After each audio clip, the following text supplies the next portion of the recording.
Here to talk to us about these thorny issues, we have with us on the show Andy Mok. He's the Senior Research Fellow at the Center for China and Globalization, a Beijing-based think tank. He's also a professor at the Beijing Foreign Studies University. Good evening, Andy. Thanks for being with us tonight.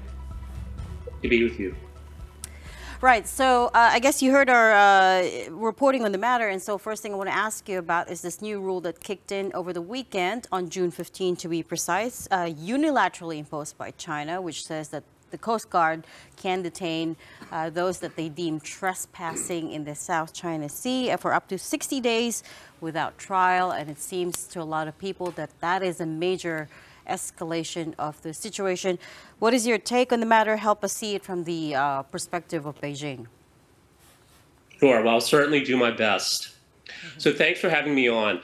I think that you're certainly right that there are voices around the world, largely, or I would say almost exclusively, in the West, that are depicting this as an escalation.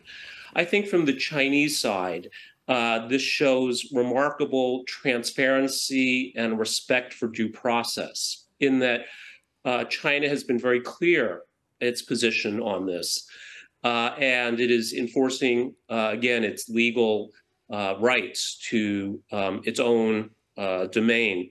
So, if we use a more domestic example here, if someone trespasses on your land, you're certainly, I think, entitled to take reasonable measures in response. And I think this is certainly China's position. But at the same time, I think the Chinese government also recognizes that the Philippines disputes some of these claims, and that the best way forward is to discuss these in a bilateral fashion. And I think the biggest danger here is not what is being framed as an escalation with this new measure, but it's that the Philippines, I think, is increasingly relying on the U.S., or the U.S. is intervening in this dispute.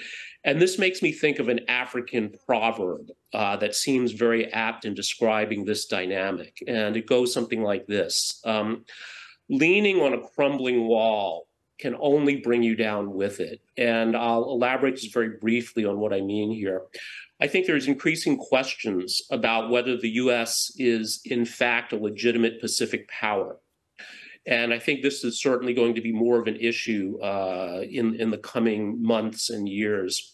And I think there's also increasing doubts raised about the efficacy of the United States Navy, whether it's the fallout from the Fat Leonard scandal, where a large number of senior Navy officers were implicated in a bribery scandal, including not just money, but sex. We look at the stress that many of the ships in the Seventh Fleet have been under, resulting in accidents like the McCain, the submarine, the Connecticut. And I think there's real doubt growing around the world whether that if the Philippines is looking again to lean on this crumbling wall, that this wall may take it down with it. Right. Eddie, can I just pick on one of the points that you said there? You said that this new rule shows China's respect for due process. I would argue, doesn't this go in precisely against that? Because number one, China imposed this rule unilaterally without consultation from anyone, any external parties. And number two, it allows them to detain those that they deem trespassing, even civilians, for up to 60 days without trial at that. Where's the due process there? Sure, and again, I can see that if one disputes that this is China's territory, then of course, if it's a common area, then certainly all the stakeholders should be involved. But again, I think the key point of dispute here is China very clearly sees this as its own territory and as a sovereign state, just as the Philippines could take administrative legal action against anyone, civilian, military, that is trespassing on its territory. So I think this is the issue here, that clearly the Philippines, others around the world, do not see this as China's sovereign territory, and China, of course, very clearly does.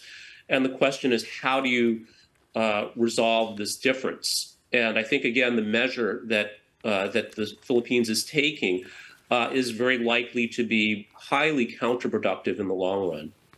The measure being the measure that the Philippines is undertaking, Andy, being what exactly? Because you also said, and let me just pick what struck me from your initial statement from Regina's first question, that the Philippine disputes are actually recognized by Beijing, and the proof is them issuing this no trespassing rule. Can you elaborate on that? Sure. So my understanding is that from China's perspective, Renai Shoal, other areas are 100% Chinese territory.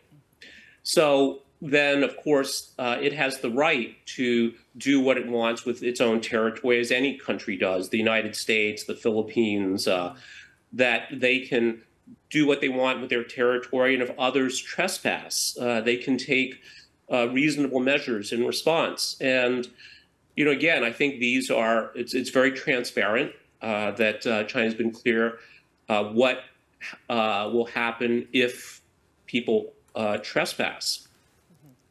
Okay, but it could also be argued, I suppose, that the Philippines did unilaterally bring up the case with the Court of Arbitration in The Hague.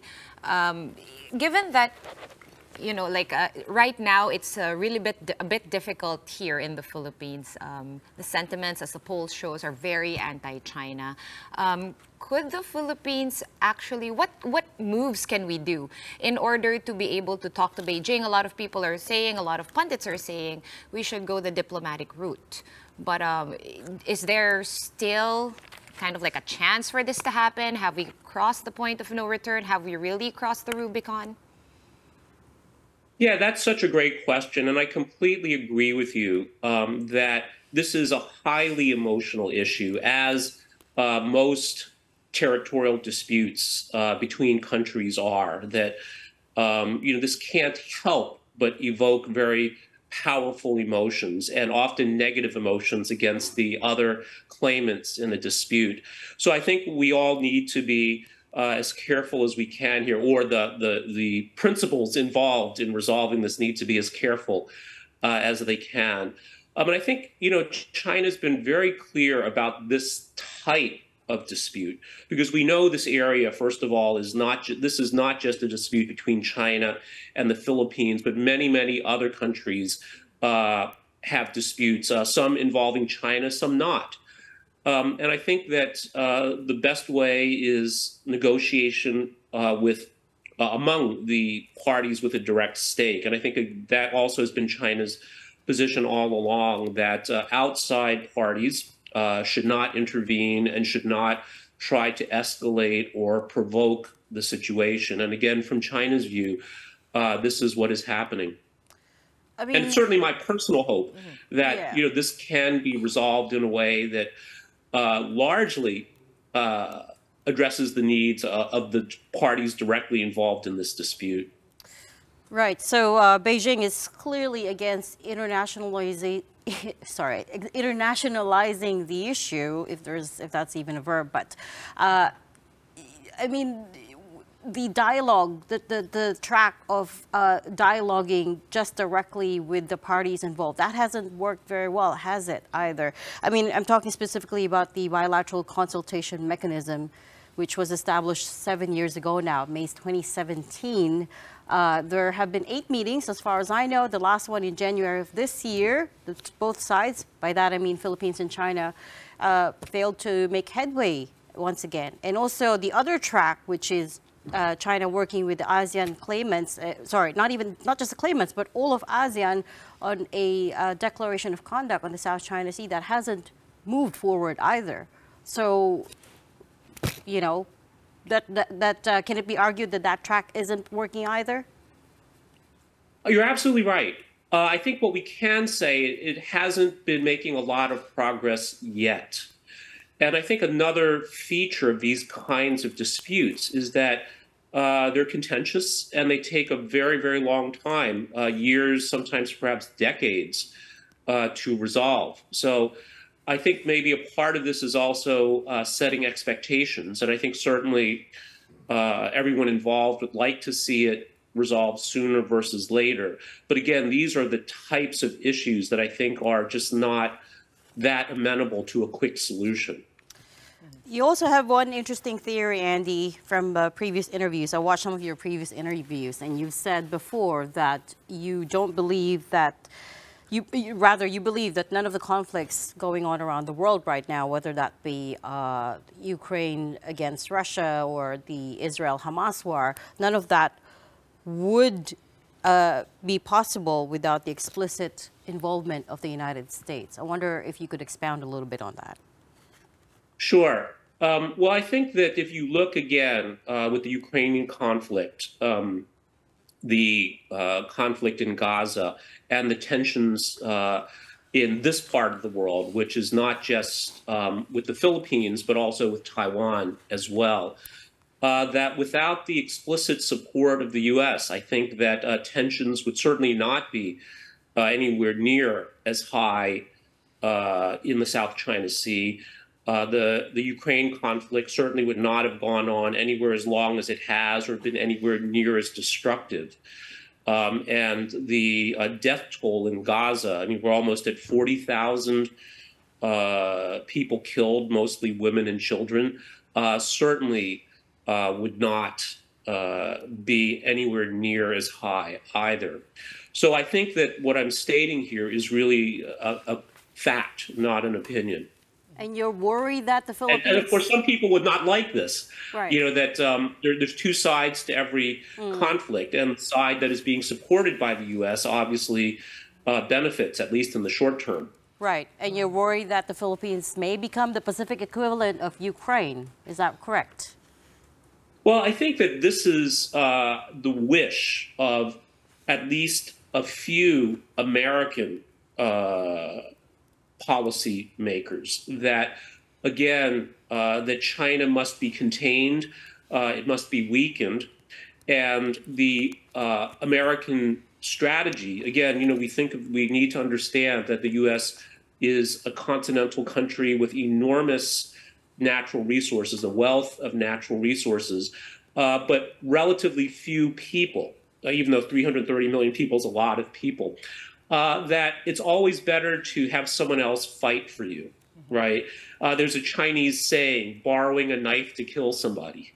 And, you know, this has certainly been the strategy in Ukraine. And of course, very influential members of the American political establishment have publicly said that it's much better to have Ukrainians kill Russians than Americans kill Russians, because then the Americans would also suffer casualties. So I think it's not hard to see the parallel here with the Philippines. Well, Andy, at this point in time, what should we do? I think we spoke to one analyst who said that we should wait, in terms of at least the diplomacy route, that we should wait for China to make the first move, because we kind of have tried this and that already and nothing seems to be working. And as you said, patience must be shown and must be exhibited, and we must sit tight. Having said that, should we wait for China to kind of like extend an olive branch, or if not an olive branch, at least make the first move? I think that's very hard to say. And again, I think if we look at politics in general, you know, I'm a little bit more familiar with American politics than Filipino politics. But to get anything done often takes a long time, and those involved in the American political process often talk about the importance of the stars being aligned. So it not only requires dedicated people of goodwill working together to solve a problem, but sometimes it takes a change in external circumstances for a lasting agreement to be reached. So I'm personally not so sure that it requires one side to make an overture. But I do think that certainly, what is the alternative? So the alternative is greater escalation, more accidents like we just heard about. And of course, this can spiral and lead to an outright military conflict involving several countries. It could even escalate into a much wider conflict. And I think this is what worries and alarms many people around the world. And I think we all would agree that this is something best avoided. I mean, you're right. It is something that worries people around the world, and there is precedent for China's militarization. It used military force to occupy the Paracel Islands in 1974, also forcibly seized control of the Johnson South Reef in the Spratlys from Vietnam in 1988. There is a lot of precedent there to draw from. What is the best case scenario here for the Philippines, given that we have been running a year and a half of stories about run-ins out in the disputed water, particularly Second Thomas Shoal? Yeah, I think that's very difficult for people that are not directly involved in these discussions to say. But I think certainly, as you mentioned earlier, this is a very emotional issue. There are real interests at stake here. This part of the world has enormous natural resources. It's a vital lane of shipping for global shipping. So certainly, these are important issues. They're high-stake issues, and a peaceful resolution that can, as much as possible, accommodate everyone's interest is the best outcome. Now, how close we can get to that, I think, of course, will depend a lot on the people actually involved negotiating this topic, and on external events as well. Right. Maybe the stars will align, maybe they won't. I think we really don't know. But I think, again, it's in everyone's interest to avoid escalation. And I think from the Philippines' perspective, to avoid leaning on this crumbling wall, because in the long term, this might not serve Filipino interests very well. Give us some insights. This assertive transparency campaign that the Philippines has pinned its hopes on. By that I mean, shining a very harsh spotlight in what's going out in the disputed waters, bringing journalists out on missions frequently, taking photos, videos, and all of that. Give us a better sense of how Beijing is seeing all of that. Yeah, I think, it's mixed. I think certainly there's a view that this is part of an escalation strategy, as we've seen with the Ukrainian conflict as well, that in Ukraine there's three battles or three wars being fought. So one is the military one on the actual physical battlefield. Financial war being fought as well, with Russian assets being seized, the global payment system being weaponized. A PR/propaganda war as well. And I think, what we're seeing here with a lot of these recent activities that, you called transparency initiatives, really can perhaps also be viewed as part of the PR or the propaganda war here as well. Because we also have to, I think it's interesting to point out, too, that in the early days of the Ukrainian conflict, Western media was almost unanimous in saying that the world has united against Russia. But it didn't note that India was not on board. Most of the Middle East, the OPEC countries, were not on board either. China, of course, was not on board. So I think we have to be careful here that, how much of this really is, nefarious, bad acts by China, and how much of this is actually manufactured. And I think this is very pertinent for the Philippines as well. Recently, it was exposed that the U.S. military was engaging in disinformation about Chinese vaccines with COVID. And, I think it's no surprise, and it's fairly well known that the U.S., of course, engages in these kinds of activities. So I think it's important to approach this with at least a little bit of skepticism. Right, Andy, I wanted to get your thoughts. I'm sure, of course, you heard over the weekend that the G7, at the end of their summit, they did issue a little statement condemning China. That might not be very little, but in terms of a flashpoint in this area, in this part of the world, is what's hotter, Taiwan or the South China Sea? Yeah, I think that is hard to say, but certainly I think both rank very high in terms of dangers and risks that I think most people that follow geopolitical issues see as dangers. And again, I think why there's so much attention being paid to this. So I would say that they both have the potential to be disastrous for those directly involved, the Philippines in this instance, and Taiwan in the other instance. And they also have the potential to draw in other countries to cause a global economic crisis, perhaps even a financial crisis as well. So I think it certainly then behooves all the parties that can influence the outcome to bear these dangers in mind. Right, Andy, and just very quickly, running out of time, but I wanted to get your thoughts on this. Give us the general sentiment of President Bongbong Marcos's speech at the Shangri-La Dialogue in Singapore a few weeks ago, what people are saying there on the ground in Beijing about it. Well, again, I think that the view is, and I think there's certainly some facts to back this up, that this is certainly encouraged, that it's the flames are being fanned by the United States. Now, of course, this is not to say that the Philippines does not have agency here. It certainly does. I think the people's sentiments are certainly important. Again, this is also dangerous as well, that, if there's rising anger or feeling, this can be very negative. So I think the view from Beijing is that certainly, that a more amicable approach would probably be more constructive. But, the door is always open. And I think this is one of the hallmarks of Chinese diplomacy, is this pragmatism that is completely non-ideological, that as long as parties approach this on the basis of mutual respect and respect for sovereignty, that discussions and win-win outcomes are the best way to address these kinds of problems, even if they can take quite a long time. Right.